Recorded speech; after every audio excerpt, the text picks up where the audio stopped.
2946 kanalı tanımlı aslında benlikten sakrala bir tanımlama var, yani sakralan benliğe.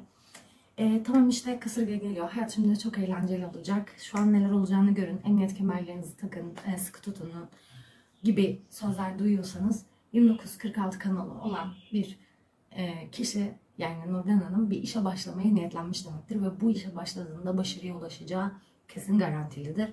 Burada daha önce söylemiştik, iki şeye dikkat etmesi gerekiyor. Bir, işin kendisine gelmesini beklemesi gerekiyor. İki, içgüdülerinin bu işe onay verdiğini fark etmesi ve hissetmesi gerekiyor.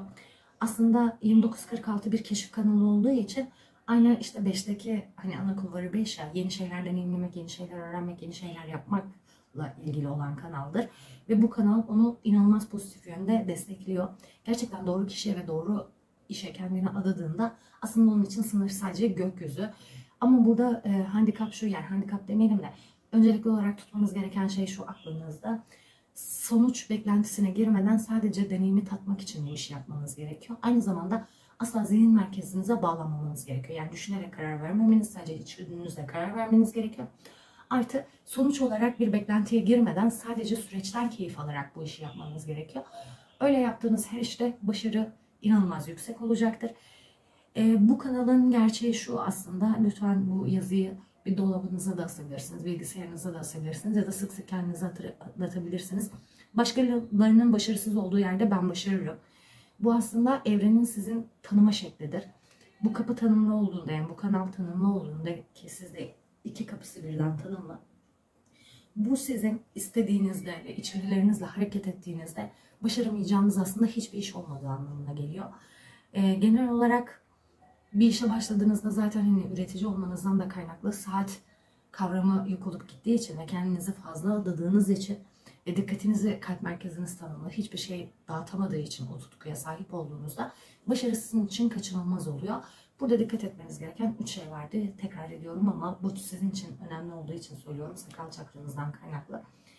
İçgüdülerinize göre hareket ediyorsunuz. Önce bekliyorsunuz. İş ya da kişi size geliyor. Sonra harekete geçiyorsunuz. Sonra da o işi ya da keşfi yaparken beklentiye girmiyorsunuz. Sonuç değil, süreç odaklı oluyorsunuz. Sadece deneyimin keyfini çıkarmaya başlıyorsunuz. Yani çok önemli bir iş yapacaksınız. Boş verin o iş sonunda ne olacağını, nereye ulaşacağınızı önemsemeyin. Sadece ben şu anda çok önemli bir iş yapıyorum şeklinde kendinizi motive edin ve işi yapmaya başlayın. Burayı okuyacağım özellikle. 2946 4 tantrik kanaldan biridir. Her ne kadar tantra sözcüğü genelde cinsellikle özdeşleştirilse de aslında enerjinin düşük bir formundan yüksek bir forma dönüştürme potansiyelini işaret eder. 2946 ile olağan olanı olağanüstüne dönüştüreceksiniz. Seçici olmak ve doğru tercih yapmak için içgüdüsel yanıtlarınızı kullanın ve bir kere de tek bir işe odaklanın. Bunu yapın ve tatmin edici, keşif ve başarılarla dolu bir hayat her zaman erişebileceğiniz noktada olacaktır diyor. Burada önemli olan deneyimi kucaklamanız, içgüdülerinize güvenmeniz aslında. Bunu herhangi bir iş için deneyebilirsiniz. Size teklif edilen, daha önce zihninizle yapmayı durdurduğunuz, mantıksız gelen herhangi bir iş, çok alakasız saçma bir işte bile inanılmaz başarıya ulaşabilirsiniz. Harekete geçmek üzere olumlayıcı içgüdüsel yanıtı beklemeniz gerekiyor aslında. Şimdi Nurdan Hanım'ın zihin ve boğaz arasında bir tanımlı kanal daha var. Ama bilinçsiz tanımlı, yani yarısı kırmızı yarısı kırmızı siyah. 1156 merak kanalıdır. Aynı ana kulvarının 5 olması gibi sürekli yeni şeyler deneyimlemek, yeni şeyler öğrenmek ister. Aslında başkalarına ulaştığı sonuçları aktarırken aynı zamanda onların aktardığı şeyden nasıl bir tatmin alıp almadıklarını, duygularının ne olup olmadıklarını da merak eder. Yani insanları izlemeyi de sever aynı şekilde. Merakının giderilmesi için sürekli yeni deneyim çeşitliliği elde etmeye çalışır. Yani hayat üzerindeki her şeyi sadece dinlemek veya duymak değil, kendi üzerinde deneyimleyerek öğrenmek ister. Yine demiştim ana kulvarı 5. Ama burada önemli olan şu, aynı ana kulvarının 5 olması ve sonucunu da 9'a ulaştırması gibi. Mesela merak kanalıyla daha önceki kanalının birleşiminde yine içgüdülerine hareket edip orada nasıl dünyaya vizyonunu yaymak istiyordu 6'daki gibi. Burada da merak kanalıyla keşfettiği şeyleri insanlara aktarmak ve onların geri bildirimlerinden ya da onların duygularından yine bir çıkarım yapmak. Sürekli bu bilgi alışverişinde olma isteğiyle alakalı aslında. Ama somut ve edinilmiş bilgilerden hoşlanmaz. Yani ben bir şey öğrendim, Nurdan Hanım'a anlattım. İşte diyorum ki sörf yapmak şöyle bir şey hissettiriyor, böyle bir şey hissettiriyor. Okey, bunu dinlemekten keyif alır çünkü yeni bir şey öğreniyor. Ama onu asıl mutlu edecek şey gidip sörf yapmayı deneyimlemek olacaktır. Bu yüzden bazen olduğu yerlerde durmak istemeyebilir. Çünkü orada onun için yeni bir şey kalmamıştır. Birilerine arkadaşlıklar edinebilir. O arkadaşlıkları biraz sömürene ya da onlardan keyif alana kadar, öğrenene kadar, o insanların tepkilerini görebilene kadar çok hızlı da öğrendiği için çok hızlı insanları çözümler. Onları çözümleyene kadar o ilişkiden, o arkadaşlıktan keyif alabilir. Ama sonrasında orada bir doyuma ulaştığında tekrar hemen rotasını yeni öğrenebileceği, yeni şeyler deneyebileceği, yeni deneyimler yaşayabilecekleri insanlara ve durumlara çeker. Şimdi 37-40 Cemiyet kanalı diye geçiyor. Duygulardan kalbe, duygu merkezinden kalbe tanımlı bir kanalı var Nurdan Hanım'ın. Bu şu demek: sözünüz senettir ve dünyayı kocaman bir aile olarak görürsünüz. Adalet ve güven teması sizin için çok ön plandadır. Sizinle aynı düşünen, aynı şeyleri yapmaktan, ideale, vizyona sahip insanlarla bir araya gelmekten çok mutlu olursunuz. Aslında dedim ya, dünyayı kocaman bir aile olarak görürsünüz ve doğal olarak bu ailenizin içerisinde mutluluk, huzur ve güven olmasını istersiniz. Sizin vizyonunuz dar kalıplardan geniş kalıplara doğru genişler. Önce iyi bir eş bulmak, iyi bir aile kurmak, çevrenizdeki ailenizin ve dostlarınızın iyiliğini istemek ve sonra dünyanın iyiliğini istemek şeklinde dardan genişe giden bir öngörünüz var, vizyonunuz var. Bu kanal kabileleri, başarıyı, mutluluğu temsil eder. Ama burada işte yalnız değil de sizinle aynı vizyona sahip olan, sizinle birlikte çalışacak, başlayıp bir işi aynı hırs ve hevesle bitirecek insanlarla beraber olduğunuzda tamamen bir doğanız aydınlanma ve parlama yaşar. Doğru insanlara her halükarda yani ihtiyaç duyarsınız. İşte bunun için de sakral çakranızı özellikle, yani içgüdülerinizi tanımlamanız ve içgüdülerinizi tanımayı öğrenmeniz, doğru insanlarla birlikte o enerjiyi ve emeği vermeniz gerekiyor. Ayrıcalıklı bir gülüşünüz var. Siz gülümsediğinizde insanlar sizin inanılmaz güven verici ve samimi olduğunuzu anlar aslında. Öncelikle tokalaşıp sonra gözlerinin içine bakıp size karşınızdaki insanların gerçekten size iyi gelip gelmeyeceğini anlayabilirsiniz. Orada bir dokunma teması gerçekten önemli. Yani öylesine söylemiyorum, hani tokalaşmanız gerekir durumu. Gerçekten biriyle temas edip gözlerine baktığınızda o insanın içgüdüleriniz, sakral çakranız devreye gireceği için sizin hayatınızda nedenle etkili olacağını, gerçekten işinize yarayıp yaramayacağını, sizi pozitife çıkarıp çıkaramayacağını anlarsınız. Çünkü uyumsuz insanlarla bir araya geldiğinizde duygu merkeziniz bir anda iniş çıkışlara gireceği için aslında mevcut düzeniniz de çok çabuk tepetaklak olabilir. Yani bu yanlış insanlarla ilişkiye girdiğinde ya da yanlış arkadaşlıklar edindiğinde hayatı normalinden fazla etkilenen insan profillerinde genelde görülür. İşte şeydir, hani benim de atıyorum yanlış bir arkadaşım vardır ama onun zararı kendinedir ve benim hayatıma dokunmaz onun zararı, ama sizin için öyle değildir. Kendi hayatında yaptığı bir sorun bile sizin hayatınıza hemen sıçrayabilir ve hayat düzeninizi çok kolay etkileyebilir. Bu yüzden meydanlar, spor kulüpleri gibi insanların çok yoğun olduğu ve sizin o insanlara hitap edebileceğiniz alanlar sizin mutluluk veren alanlar olacaktır. Ama işte doğru insan, doğru dostlar, doğru arkadaşlıklar kurulması önemli olacaktır. Çevrenizdeki insanlara güvenebileceğinizi baştan biliyor olmanız gerekiyor sizin.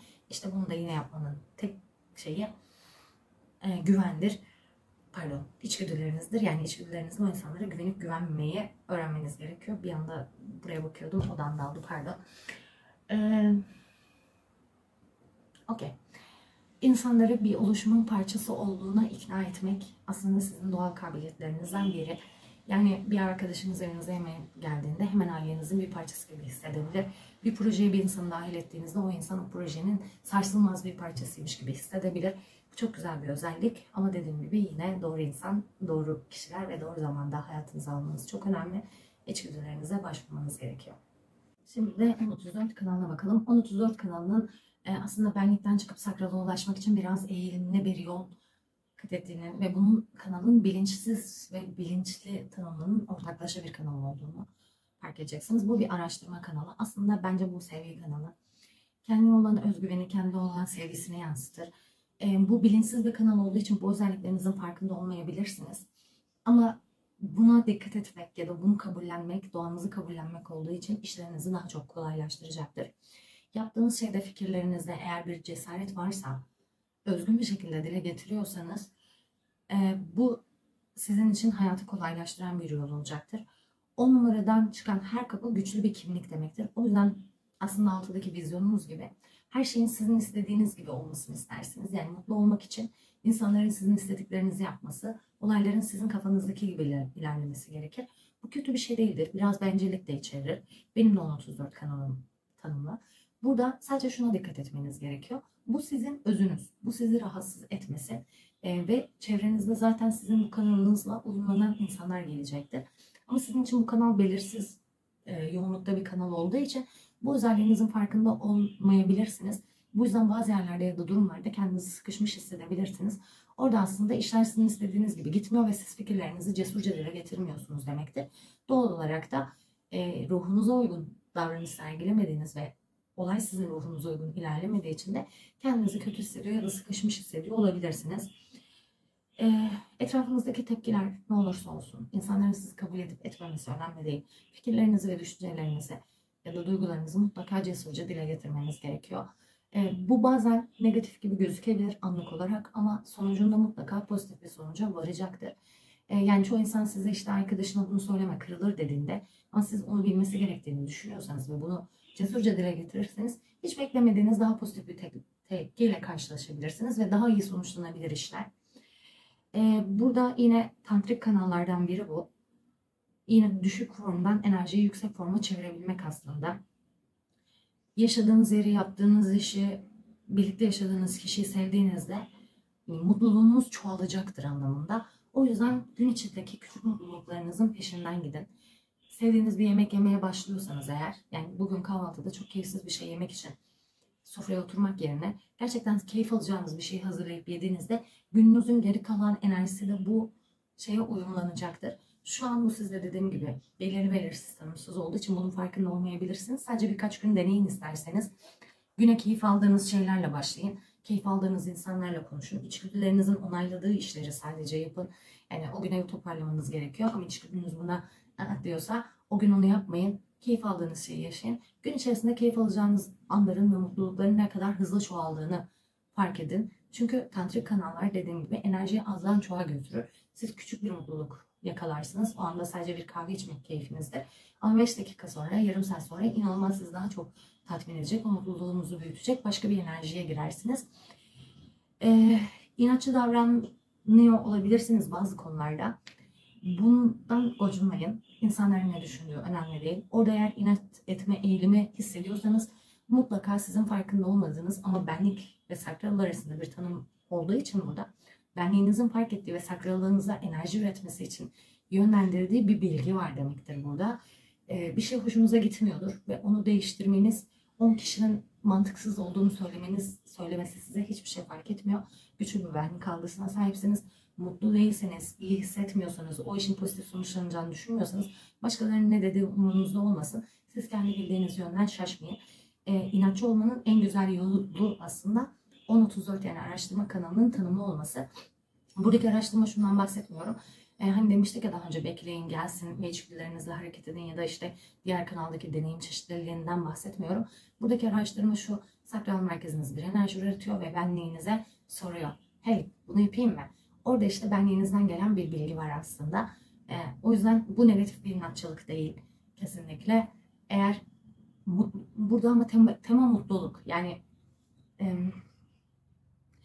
mesela aksiyon arayışınız adrenalinle ilgili eğer bir istek ve ihtiyaç duyuyorsanız ama bu sizi mutlu edecekse okey, ama sadece adrenalin temalı bunu yapmayın. Ya da sadece zihin temalı bu inatçılığı sürdürmeyin. Oradaki odak mutluluk. Yani yapmadığımda bu işi mutlu olacaksam yapmamak için direnebilirim. Yaptığımda mutlu olacağımı düşünüyorsam ve hissediyorsam onu yapmak için diretebilirim. Zihninizde mantıklı değil. Vizyon uçak geçiyor galiba.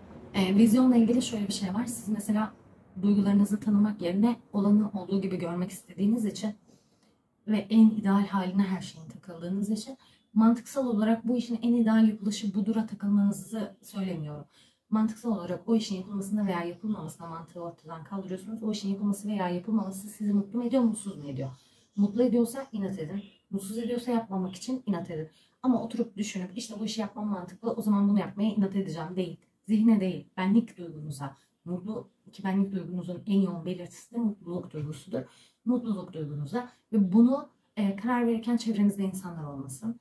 Çünkü tanımsız merkezlerinizden bir tanesi diğerlerinden etkilenmeyle, yani alanınız tanımsız olduğu için ve orada korkular olduğu için başkalarından etkilenme ihtimaliniz olur. O yüzden bu kararları verirken mutlaka yalnız olduğunuza, enerjinin temiz olduğu bir ortamda olduğunuza emin olmanız gerekiyor. Şimdilik benden bu kadar. Umarım Nurdan Hanım okumasını beğenmiştir. Sizi seviyorum. Kendinize iyi bakın. Bu video çok uzun oldu biliyorum. Ama konularla ilgilenen arkadaşlarınız varsa lütfen onlara göndermeyi unutmayın. Okumanızla ilgili, human designing ile ilgili ya da işte isim analizi ve numeroloji ile ilgili takıldığınız yerler olursa yorumlara yazarsanız 10 gün içerisinde en geç mutlaka tek tek bütün yorumları cevaplayacağım. Sizi seviyorum. Kendinize iyi bakın. Hoşçakalın.